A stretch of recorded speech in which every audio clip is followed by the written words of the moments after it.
Hoy te invito a descubrir una vivienda con muchas posibilidades. Está situada en una de las zonas más cómodas y consolidadas de Alfafar, concretamente en la avenida Dr. Gómez Ferrer, una ubicación estratégica rodeada de todos los servicios que necesitas para tu día a día: supermercados, médicos, transporte público, comercios y a un paso de Valencia capital.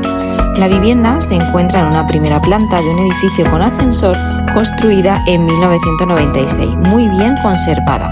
Dispone de 118 metros construidos y con una distribución moderna y adaptada a los tiempos actuales. En origen era una vivienda de 4 habitaciones. Hoy presentamos una reforma pensada para el confort. Una habitación principal muy amplia con armarios grandes y un baño en suite. Una segunda habitación individual como dormitorio, despacho o zona de lectura es ideal.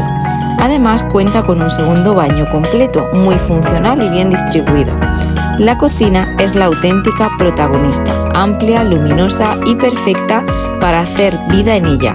Está completamente equipada y además tiene una galería independiente con zona de lavado, muy práctica para el día a día.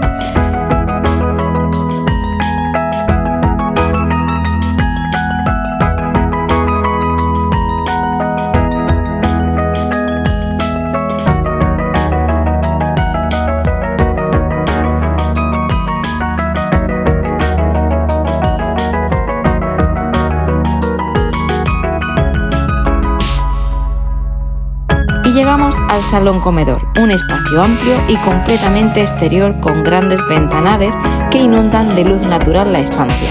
Un lugar pensado para disfrutar en familia, recibir invitados o simplemente relajarte.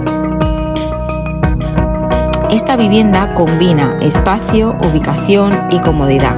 Está lista para entrar a vivir y personalizarla a tu gusto.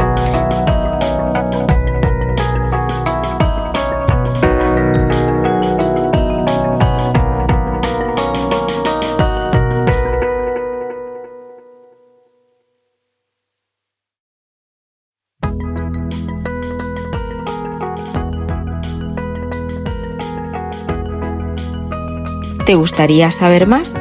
Contáctame y estaré encantada de darte todos los detalles, porque esta propiedad puede ser donde empiece tu próxima historia.